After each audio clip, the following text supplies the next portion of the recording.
दोस्तों, क्या आप जानते हैं कि इंडोनेशिया को मुस्लिम देश क्यों कहा जाता है? अगर नहीं तो हम बता दें। इसलिए कहा जाता है क्योंकि यहाँ के करीब 27 से 28% आबादी मुस्लिम की है। रिपोर्ट्स के अनुसार यहाँ करीब 231 मिलियन मुस्लिम रहते हैं, जो किसी एक देश में सबसे ज्यादा है। दुनिया भर के मुसलमानों का एक बड़ा वर्ग इंडोनेशिया में रहता है, लेकिन यहाँ हिंदू धर्म का काफी प्रभाव है, जबकि उनकी संख्या काफी कम।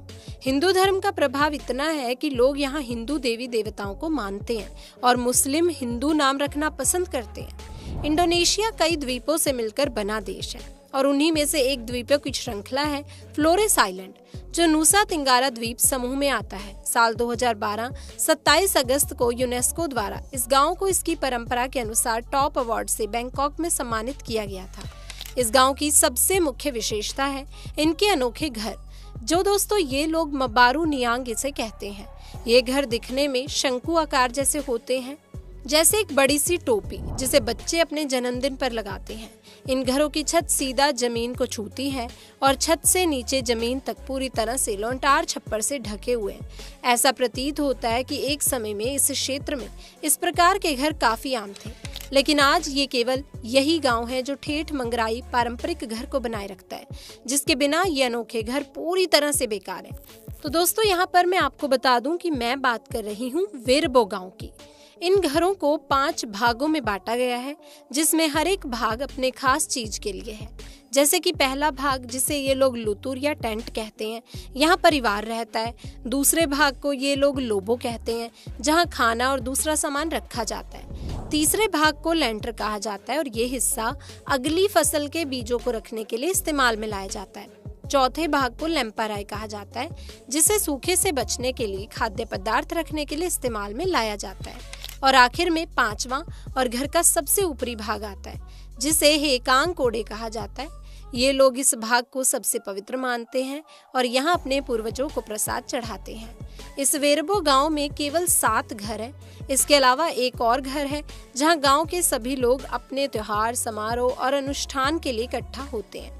कैथोलिक धर्म को मानने वाले लोग यहाँ रहते हैं, लेकिन कुछ परिवार पुरानी मान्यताओं को भी अपनाते हैं। इस घर में ऐतिहासिक ढोल रखे गए हैं, जो सैकड़ों साल पुराने हैं। इस गांव के लोग पीने का पानी झरनों और पहाड़ों से उत्पन्न होने वाले पानी के रूप में करते हैं।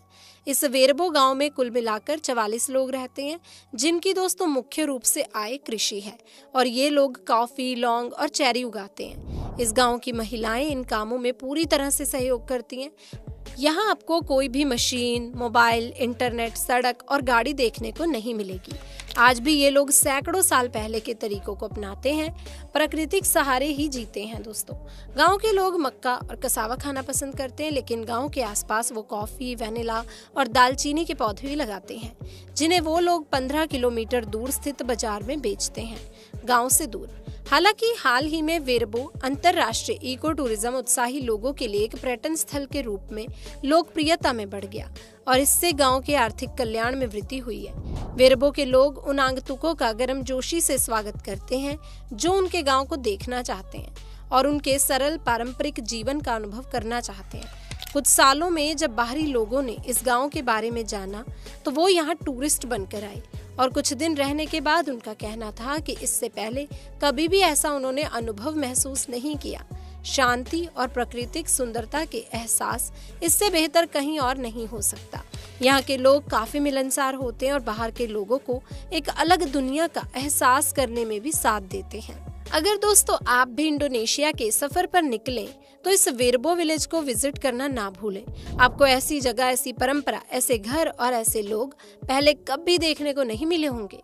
आपको जानकर हैरानी होगी कि इस गांव में मुख्य रूप से केवल 7 घर हैं। वेरबो गांव के सबसे नजदीक देंगे विलेज आता है, जहां पैदल चलकर ही 4 से 5 घंटे में पहुंचा जा सकता है। वेरबो पूरी तरह से मनोरम पहाड़ों और टोडो के घने जंगलों से घिरा हुआ है।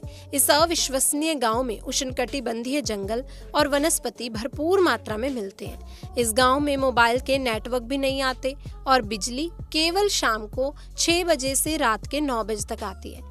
इस गांव का निर्माण दोस्तों एम्पू मारो ने 900 साल पहले अपनी पत्नी के साथ किया था और आज यहाँ उनकी 18वीं पीढ़ी निवास कर रही है।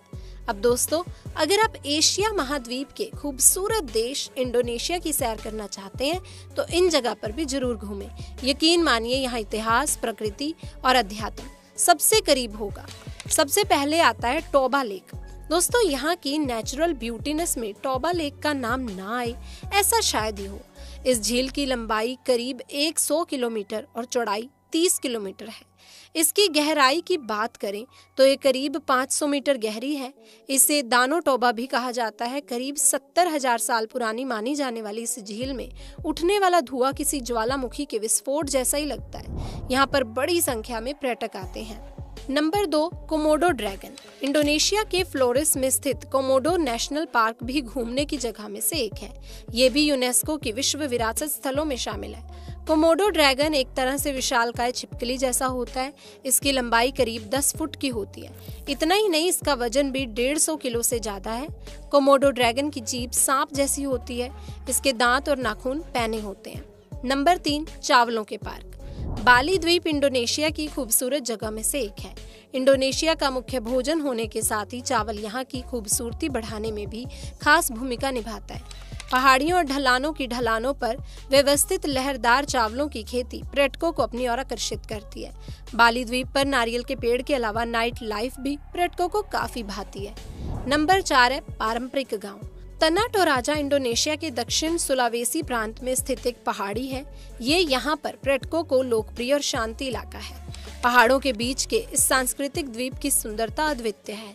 तना टोराजा अपनी समृद्ध संस्कृति, पारंपरिक गांवों और आकर्षक समारोह के लिए जाना जाता है। नंबर 5, समुद्री पार्क। इंडोनेशिया का राजा अम्पैट द्वीप गोताखोरों के लिए जाना जाता है।